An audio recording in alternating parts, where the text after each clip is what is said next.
These 2000s movies didn't get the kind of attention big sci-fi blockbusters usually do. That doesn't mean they're not worth your time. Some are smart, some are bold, and a few are just weird in the best possible way. Pandorum didn't exactly have the best luck from the start, it didn't get much love from critics, and it flopped at the box office. The story follows two crew members who wake up on a massive spaceship heading to a distant planet after Earth's destruction. They're supposed to be part of a colonization mission. The problem is, they don't remember much, the ship is falling apart and there's clearly something very wrong. For starters, there's some tension between them. And also, there are creatures moving around in the dark, narrow corridors of the ship. So yeah, not an ideal situation. The film leans hard into that paranoia. You're never quite sure what's going on or who you're supposed to trust, and it keeps that uneasy feeling going pretty much the whole time. It's not a perfect movie, but it does have its own ideas and it's nowhere near as derivative as some people made it sound. It even throws in some Lovecraftian horror elements which actually work surprisingly well. If you're into conspiracy-driven sci-fi, this should be right up your alley. Coming from the mind of Cube director Vincenzo Natali, Cypher is a strange mix of The Matrix and The Manchurian Candidate, following a mild-mannered accountant who gets recruited into corporate espionage. He's given a new identity and sent to attend these strange conferences where his job is to secretly record what's being said. But at one of them, he meets a woman who tells him the whole thing is a setup. According to her, these events aren't what they seem. People aren't just attending conferences. They're being conditioned, given new identities, and sent back out into the world. From that point on, nothing is clear. He's passed between rival corporations, used as a double agent, and constantly fed different versions of the truth. At some point, it stops being about the mission and turns into figuring out who he actually is and whether any of this is real. This one will keep you guessing all the way to the end. In the future of the final cut, implants record every memory of a person's life. After death, a cutter edits those memories into a re-memory, a highlight film shown at the funeral. Alan Hackman, played by Robin Williams, is one of the best cutters. He sees everything, including the worst moments, but presents only what the family wants to remember. He's assigned to edit the life of a powerful executive connected to the implant technology.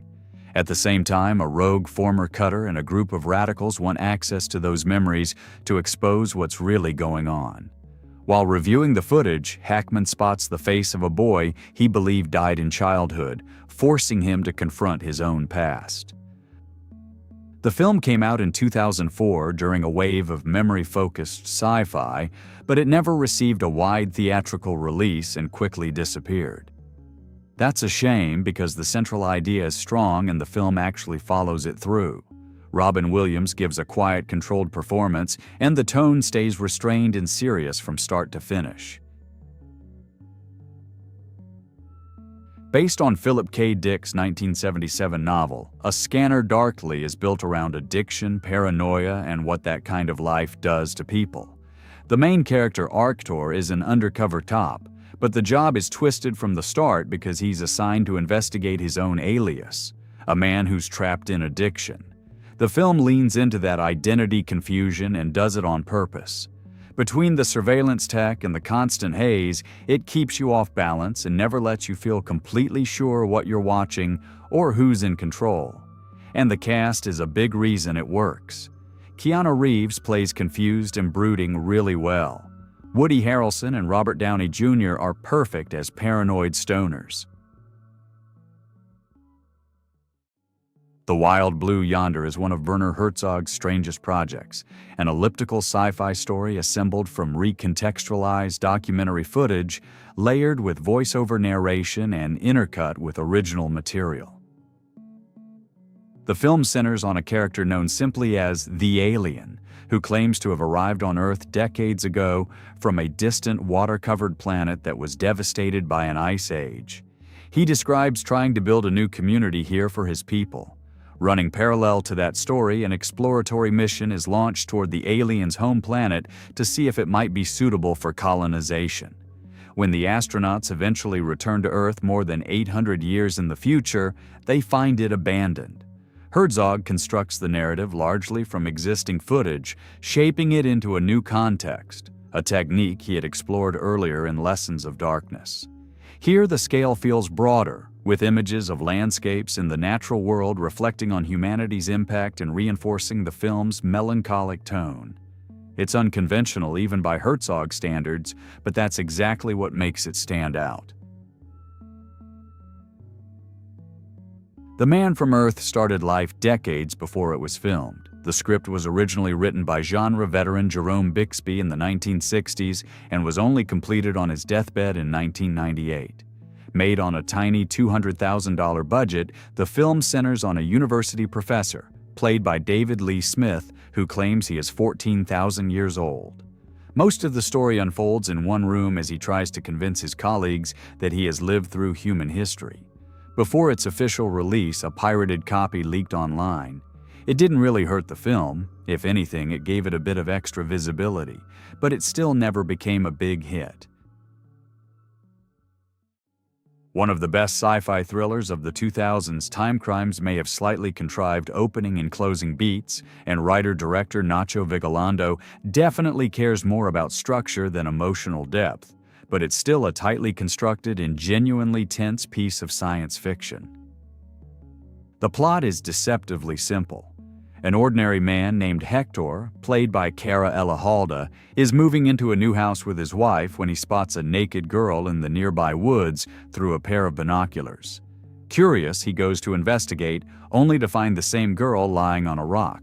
And then a mysterious man appears and stabs him in the arm with a pair of scissors. That's just the beginning. From there, the story folds in on itself, turning into a time-twisting puzzle that plays out almost like a game of chess. As the situation becomes more complicated, the film adds elements of voyeurism, desperation, and moral panic. It's a small-scale movie, but it's sharp, controlled, and hard to look away from. And it's probably for the best that the long-rumored American remake never happened. Equilibrium is probably the most well-known title on this list, but next to the big sci-fi hits of the early 2000s, it still feels underrated. Often dismissed as an over-stylized Matrix clone, this 2002 action thriller stars Christian Bale as a law enforcement officer in a future where emotion is outlawed. Citizens are forced to suppress their feelings with daily injections, and art, music, and literature are destroyed in the name of order. That is, until Bale's character accidentally misses a dose and begins to feel again. What follows is a rebellion against the totalitarian regime, and a series of wildly exaggerated gun-kata fight scenes that blend martial arts with hyper-stylized gunplay. Yes, the action is completely unrealistic and the plot is simple, but it's all delivered with such straight-faced intensity that it becomes incredibly entertaining. And if you've ever imagined firing two pistols at once while spinning through the air, this movie absolutely understands you.